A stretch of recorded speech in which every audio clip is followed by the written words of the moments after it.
Hey, good morning. Good to see you online. Thanks for being here. Nosebleeds, I see up there. Coffee shop, overflow. Good to have you.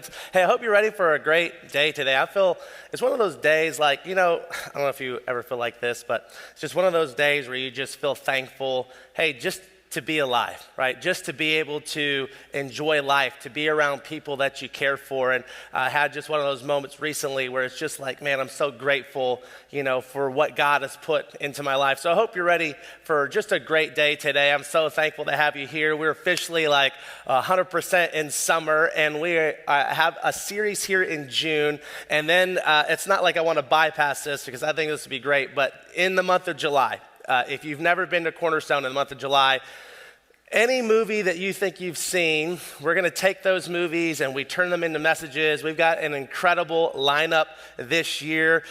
We've got some movies that you're going to want to be a part of and see how we turn it into messages. We have popcorn and Cokes, and some of you will eat in a sanctuary for the very first time. And it'll be very freeing for many of you, all right? It'll be very freeing. But anyways, we're in a series called Back to the Basics, and we want to talk this month about some basic things that I just think like people who are followers of Jesus should have in their lives. Like, we're not talking about complicated matters. We're not talking about like deep theology. We're just talking about just basic things that we need. And we're going to talk about honor. We're going to talk about integrity. We're going to talk about perseverance and gratitude. So today we're going to talk about honor. And I think it's one of those things that like, as an Asian person, I can speak to with, a little bit of like, what is the word? Oh my gosh, ESL people. What is it? With confidence is not the word. Help me out. We're probably not going to stream the service now because I just blew it. So help me out here. Like what is the word I'm looking for? Confidence, thing, no. This is the first service. You need to talk. Help me out here. What is the word I'm looking for? Expertise. I have a little bit of expertise, all right? I have a little bit of expertise in this area because in the Asian culture, Koreans, and it really goes for most Asian cultures, honor is such a big part of the culture, how you interact with other people. There's certain ways to say certain phrases to particular people. How you talk to your mom is different than how you would talk to your grandparent, is how you would talk to a friend and how you would talk to someone who's younger than you. There's different ways to respond. And the whole idea of like bowing, always like, it's always, I guess, like the stereotype for an Asian person just to bow, but it's a way to show honor, like to say, I am under you, like I'm beneath you. You have something greater than I have, and I'm showing you that I respect you. And I love this idea of honor. Romans 12 says this. Paul writes to a church, and he says, love each other with genuine affection. And I think that's so powerful, just the word genuine affection, because I think a lot of times Christians get the bad rap for being fake. And what Paul is saying is, hey, love people with genuine love, like actually care for them. And so if you don't care for somebody, don't act like you do. He says, take delight in honoring each other. Just take delight in honoring each other. Find ways to honor people. We're going to see today that honor is one of the basic things of just being a follower of Jesus. It's not anything difficult. It's easy to honor people. And Jesus, we'll find, had just finished healing a lady who had this issue of blood for 12 years. If you're familiar with the scriptures, it's in Mark chapter 5. And he was literally on the way to heal a guy named Jairus' daughter. She was sick. And along the way, this lady stops him. This lady gets healed. But then they get word that the daughter passes away. And he tells Jesus, we don't need you anymore. And Jesus, literally with his words, said, don't worry, she's just asleep. And then heals her with his word. She comes back to life. So here Jesus has thousands and thousands and thousands of people following. He is extremely popular. I mean, he is on the front of every magazine. He is being talked about in the 5 o'clock, 6 o'clock, and 10 o'clock news. All right, Jesus was a big deal. Everyone knew about him. And Jesus was going to go back to his hometown. Now, for those of you that watch reality TV, like any of the competition shows, whether it's AGT, it's summertime, so AGTs, if you watch, American Idol or The Voice or whatever, and when they send the person back to the hometown, like they make it to like the quarterfinals or whatever, they make it pretty far, and they go back to their hometown, what does the hometown normally do? They're throwing parades. They get like a key to the city. It's a big deal when you come back home. It's like, here's this person that we had no idea who they were. They were a loser in high school, but now they can sing really good, and we've always loved them, right? And so they throw this huge parade. Jesus shows up to his hometown, and you would think like, Jesus is from Nazareth. He's coming home, but he actually receives the opposite reaction and the opposite response. Is in Mark chapter 6. It'll be on the screens for you, starting verse 1. It says, Jesus left that part of the country where he was coming from, and he returned with his disciples to Nazareth, his hometown. The next Sabbath, he began teaching in the synagogue, and many who heard him were amazed. They asked, where did he get all of this wisdom and the power to perform such miracles? So at first, like Jesus, he shows up home, he kind of gets this little welcoming with his family, and then the next Sabbath, so which would have been on a Saturday, he goes to the temple, and Jesus begins to teach, and the people listening to Jesus teach were like, whoa, where'd this guy come from? All right, like this guy is smart. Like, how is he saying these things? And what we're gonna find out is they really kind of knock where he's from. All right, and so I always get in trouble when I try to find places in Alabama to make fun of, but just imagine like you're just somewhere backwoods Sand Mountain, all right? And it's like, they're like, whoa, dude, smart, how'd that happen, right? I mean, like, we all from, you know what I'm saying? Like, this is what we're talking about, all right? A town that comes to my mind right now, I don't think anyone's from Henniger, all right? I just found that place out for the first time this past weekend. Anyone from Henniger? I hope not, all right. Yeah, no, you're not, bro. Are you really? Okay, wow, that's hilarious. It makes a lot of sense now. All right. We're not using the service, all right? This is what it is. They're like, oh my gosh, like how does he have all this wisdom? And why do I say it like that? Because it wasn't like, oh my gosh, this is amazing, he's a prodigy. It's kind of like, whoa, like where'd this dude come from? Like, who is Jesus all of a sudden? Because listen to what they say next in verse 3. Then they scoffed. He's just a carpenter, the son of Mary, and the brother of James and Joseph, Judas and Simon. His sisters live right here among us. And they were deeply offended, and they refused to believe in him. Then Jesus told them, a prophet is honored everywhere except in his own hometown and among his relatives and his own family. So it's like they listen to Jesus teach, and they're just kind of like, whoa, this guy has way too much like intellect, way too much wisdom. How is he speaking with this kind of authority? And then it was like, whoa, time out. No. He's just the son of Mary. Now, they didn't say his dad's name Joseph, because at this point, Joseph would be passed away, would no longer be with them. And he's like, he was just a carpenter. Like, so they kind of discredit Jesus for what he did for a living, which I think honestly is kind of sad, just because whatever vocation you have doesn't mean you're any less than. And they look at Jesus, he was just a carpenter. Like, we're sitting on the pew that he made right now, right? Like, he's nothing. And then it was like all his brothers, and they list off all his brothers. Like, we know his family, we know his sisters, they still live here. Jesus really is a nobody. And so it didn't matter what Jesus was teaching, they completely discredited him. And then that's when Jesus says, you know what? A prophet gets honored everywhere except in his own hometown. And I think that's true. Some of y'all maybe can relate to this. I grew up in the military, so I kind of bounced around everywhere. I was born in California and lived all over because of just my father's service to the military. And believe it or not, Gadsden, Alabama is the longest I've ever lived anywhere, 12 years of my life. And someone's like clapping like, yay, Gadsden. Some of y'all been here your whole life, right?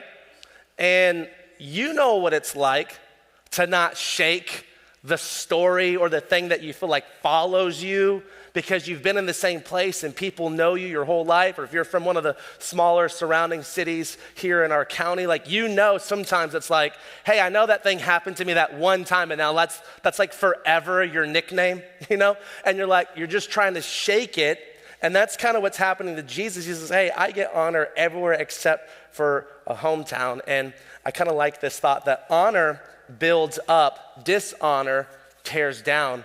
Something very simple, like when we want to honor someone, we're going to build them up, and when we're going to dishonor, we begin to tear people down. And I want to be a person that builds people up. I feel like for the most part of my life, I do really good at building people up. I feel like I'm an encourager and I can help people. But when it comes to like my own family, like in my own household, I find that I don't build up quite as much as I tear down. A lot of times I feel like I'm not being as encouraging as I feel like maybe I should be. Part of that is, when you have a middle schooler for a kid, it's like you gotta knock them down a little bit. There's partially of that. But even in the other parts of that, being married for 15 years, I can tell you it's not always been amazing, and a lot of it has to do with tearing the other person down rather than building the other person up. It takes a lot of work just to be married, and I think sometimes we can take the people we love the most for granted because it's the one place that we can just truly be ourselves and not have to pretend to be anything to anybody else or act like everything is okay. And I think if you wanted to take your marriage to the next level, try honoring your spouse. And I know they say that thing to you, but they know what they're trying to do because you just got those trigger words. Try honoring that other person, putting them above yourself. And if you want a lukewarm marriage, if you want a marriage that will probably not make it, just treat them like any other normal person. But if you honor them and if you respect people, you might find that the person you honor begins to act like that because they believe it. See, respect is earned, honor is given, right? We always say, you need respect. You have to earn respect, but you can just give honor away. No one has to earn that for you. You can give that away to anybody at any time just because someone doesn't deserve it. I think this would be great if we just went above and beyond. No, we need to Chick-fil-A people. You know what I'm saying? That's the one place you always feel amazing when you leave there. It doesn't matter what they say or whatever. Oh my gosh, it's my pleasure. It is, right? Oh my gosh, that. What if we just did that to people all the time? Just look for ways to honor them, to go out of our way to help them and to not tear them down. Because if you tear them down and assume the worst of them, don't be surprised when they meet your expectations.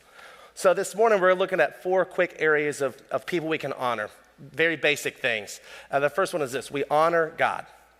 We honor God. As a follower of Christ, hey, we're gonna honor God. I love what Proverbs 3:9 says. Honor the Lord with your wealth and the best part of everything you produce.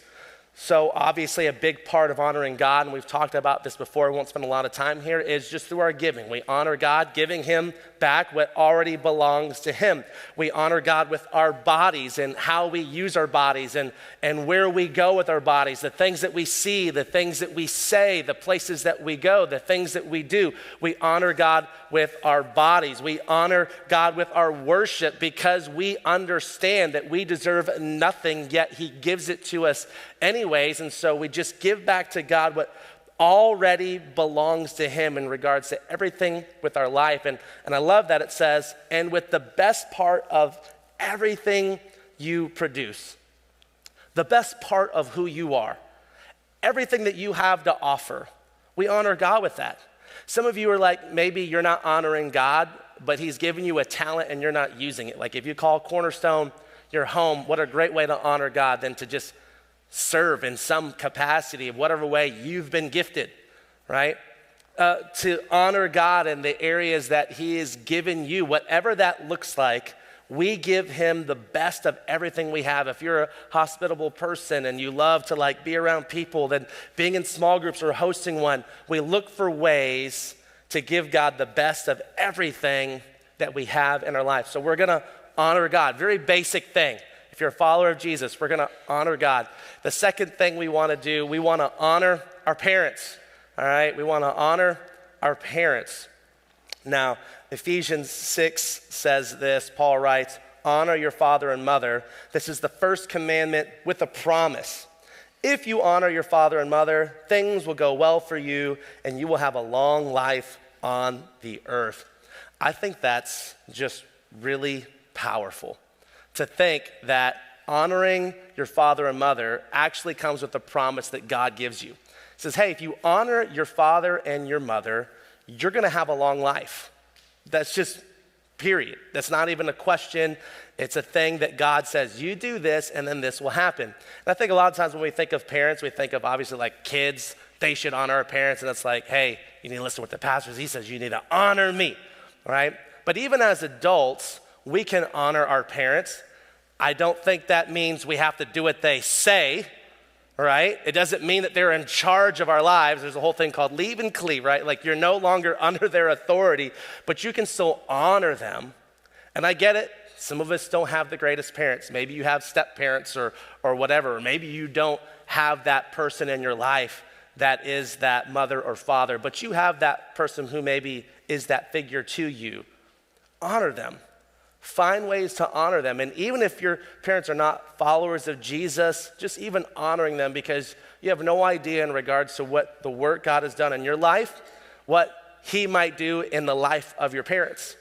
I can't tell you, I've seen that many times here at Cornerstone where people honor their parents and their parents do not have a relationship with God, but then some of them end up coming to church or maybe they put their faith in Christ, all because you began to honor them. And it's going back to one of the original 10 commandments, but it's something that Paul brings up because what he's saying is this is a command that comes with a promise. So when God promises something, he always fulfills his promises. So when you honor your parents, and it says it's the first commandment that comes with a promise. It's the first one, and it's a huge thing when it comes to your parents. And honestly, if we don't teach our kids to honor you as parents, don't be surprised when one day they grow up and they really just don't respect anybody or give anyone honor, or they don't honor you as adults. So we want to honor our parents. So we're honoring God, we honor our parents, super basic. Right, here's the third thing. We're going to honor authority. We're going to honor authority. Now, this is interesting. All right, I want to read this to you in Romans chapter 13. Paul writes to obviously people who understand the Roman government and culture. And starting in verse 1, he says this: everyone must submit to governing authorities. For all authority comes from God, and those in positions of authority have been placed there by God. Anyone who rebels against authority is rebelling against what God had instituted, and they will be punished. For the authorities do not strike fear in people who are doing right, but in those who are doing wrong. Would you like to live without fear of the authorities? Do what is right, and they will honor you. The authorities are God's servants, sent for your good. But if you are doing wrong, of course you should be afraid, for they have the power to punish you. They are God's servants, sent for the very purpose of punishing those who do what is wrong. So you must submit to them, not only to avoid punishment, but to keep a clear conscience. Pay your taxes too. What's happening here? For these same reasons, the government workers need to be paid. They are serving God in what they do. Give to everyone what you owe them. Pay your taxes and government fees to those who collect them, and give respect and honor to those who are in authority. Paul obviously did not understand American politics. All right? He's like, you read that and you're like, that's so funny how those things don't apply to us today, right? Thousands of years ago, he wrote that.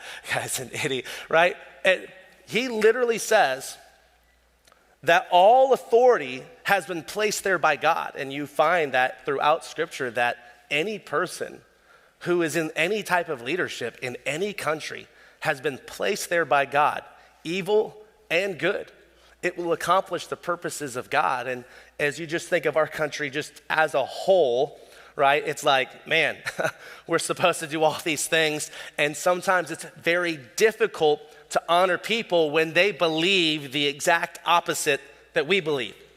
You know, and there's always like tension, and I just find it ironic in our society. We want to talk about unity, unity. We need to have unity when it comes to different people, different backgrounds, whatever. But then when it comes to politics, like there is no unity, right? We think differently, and we're on these different sides. And because you feel like that, we can't be friends. And I think that's so ridiculous and honestly childish that we can't look at someone who thinks differently than us and still call them friend. And I know it's tough because you read their post, you're like, man, I didn't know you thought like that. Now I think you're an idiot, okay? But we can still walk together in unity, especially as followers of Christ. We're the ones setting the example for this. And he literally says they have been placed there by God's authority. They're there for whatever reason to accomplish his purpose. And this may come as a newsflash to most of us since we all live here in America, that like all of Christianity doesn't center around America, right? We are not God's chosen nation. We are not his favorite people. We are not the ones that the story is written about. Our job as followers of Christ, and I think we've been extremely blessed in our nation to experience all the things that we have and all the things we get to do. I think we can lead the way in showing what honor looks like. Hey, you may not like the president. You may not like the last president. It doesn't matter. We still honor that person who carries a role that we weren't given, nor did we earn. So our role and our job is to pray for them. Hey, we need to pray for our leaders. They need it. Like our society needs it now more than ever. We need to pray for our leaders, people who make big decisions. We need to pray for them. But not only just those in government. I think about any leader in general. We're praying for people who just lead our country and our state, who lead here locally, like in our cities, our mayors, different council people.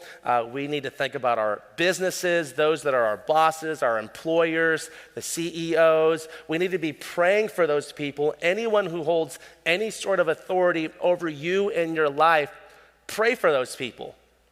I know. When's the last time you prayed for them? I'm talking like a good prayer, not like I pray like, their car, has a flat tire, or I pray that, they get attacked by a dog. But not bad, but just a little bit, right? Like something like maybe you pray for someone, but maybe it's not a good prayer. When's the last time like you truly like authentically in your heart said, I'm gonna pray for this person because they need prayer and I want them. I truly want the best for them. And if they're not a follower of Christ, maybe through praying for them and maybe through your relationship with them, maybe they would have a relationship with Jesus too. And I think that would be huge if those of us who are followers of Christ began to just honor those in authority over us. All of us have someone who is over us, right? We have someone in authority over us. There's always a next level to whatever thing that you do, and we can honor those who've been given that position, whether we feel like they earned it or not. We can still honor them and we can pray for them. All right? That's probably the hardest one of the list of 4 today. This will be the hardest area for us to really just truly honor people in that area. But then here's the last thing that we're going to do. We want to honor our pastors and our leaders. It says this as spiritual leaders. 1 Timothy 5, Paul writes to a young pastor and he says, "Let the elders who rule well be considered worthy of double honor, especially those who labor in preaching and teaching." I can tell you here at Cornerstone, we're an elder-led church, and in case you don't know what that is, or depending on your church background, elders are men in our church who have that calling to be the spiritual shepherds. In other words, they've been called by God to help lead our church spiritually. So at Cornerstone, just because I'm the lead pastor doesn't make me in charge of everybody. There is a group of men that we meet together and we help lead this church collectively together. And I can tell you that you have some incredible elders here at our church, when we meet together and we decide on something or whatever, and there are times, it is rare, but there are times where we may disagree. But when we walk out of that room, we are 100%. And I think that is so vital to the health of a church, is that leadership walks in step and in unity with each other. And then we also have deacons here as well. And if that word like gives you PTSD, our deacons here hold no authority, okay? They don't get to vote and determine certain things here. They just serve in ministries and they help lead in different things and help us as elders in terms of member care and different things that we have going on. We have incredible staff that are here.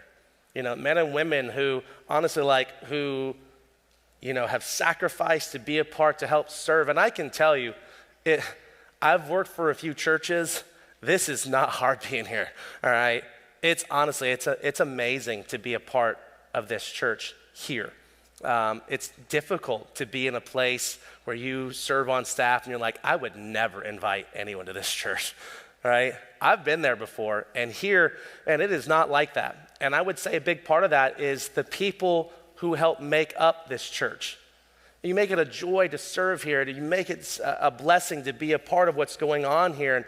And you have some incredible leadership who love you, who care about you. And when we get those next step cards from you, when we get those connection cards from you, when you turn in those prayer requests, hey, we pray over those things as a staff. And it's our way to get to know like what's going on in your life because we genuinely care for you. And I wish I could just set up my schedule and even if I took every single day, just, hey, I'm gonna meet with one person every single day, I couldn't meet with everyone that attends our church in 1 year, right? I wish I had that kind of time to be able to spend with you, but to know, so you understand that you are cared for, that you are loved, and we're so thankful for every single person that's here. And leading in a church is humbling to God, and it matters to him. It matters that we honor those people who are those spiritual leaders in our lives. And I'm so thankful for, like I said, our elders here who recognize that calling. These men are not paid people, but they recognize the calling to help lead our church spiritually. And I'm so thankful for every one of them. But when we don't honor people in our life, there's actually a negative effect that comes with it. If we go back to our main passage this morning in Mark 6, I want to read again starting at verse 4. Jesus tells them, a prophet's honored everywhere except in his own hometown and among his relatives and his own family. Now listen to verse 5. And because of their unbelief, Jesus couldn't do any miracles among them except to place his hands on a few sick people and heal them. I think that's really interesting. It says that Jesus couldn't do any miracles. It didn't say that he wouldn't do them. That means like Jesus withheld his power. It says that Jesus couldn't do anything. All he could do is just heal a few people. Wow, like just honoring someone took away Jesus's power to be able to really do some incredible miracles. When literally, if you just read a few verses earlier than that, he speaks words and he brings a girl back to life, like with his words. And here he is in his own hometown where people should be the most excited, most impressed, most amazed. And they just, honestly, they shun him and they like, you're no one to us. You're just the carpenter boy, Mary's son. And it says Jesus couldn't do anything there because they lacked honor. It took away his ability to do what he was called to do. So my question for you this morning is very simple. What are you missing out on in life because you're not honoring people in your life? Maybe you're missing out on some things in your life because you're not honoring your spouse. Maybe you're missing out on some things because you're not honoring your boss. Hey, maybe you're missing out on some things because you're not honoring your neighbor. You're not honoring that person that just really gets under your skin. What are you missing out when you don't honor them? Because I believe Jesus may want to do something in your life, but he can't because you aren't showing honor where you're supposed to. It says, again, Romans 12, love one another. The ESV says it this way, with brotherly affection. Outdo one another in showing honor. I love that. How this ESV says to outdo one another in showing honor. When's the last time like you tried to outdo someone in showing honor? Like, no, I'm gonna out honor you. I want to outgive you. Like, I want to out-encourage you, right? Like, I just want you to know, like, what I think about you. And I'm going to go above and beyond to show you. You happen to go to eat lunch today, and you see that person that just, you honestly, like, hate's a strong word, but you hate them, right? You see them at lunch today, and you're like, you know what? You know what I'm going to do? I'm going to buy their lunch. I'm going to out-honor them. I'm just going to honor them, even though they don't deserve it, because that's exactly what Jesus does to you, because it hurts you when you don't honor. It doesn't hurt the other person. So it's just time to go back to the basics. To be a church, and I think I love this here at Cornerstone, we're a church that is known what we are for, not what we are against. We want to be a church that builds people up, not tears people down, and we can do that when we honor. Okay, let's pray together.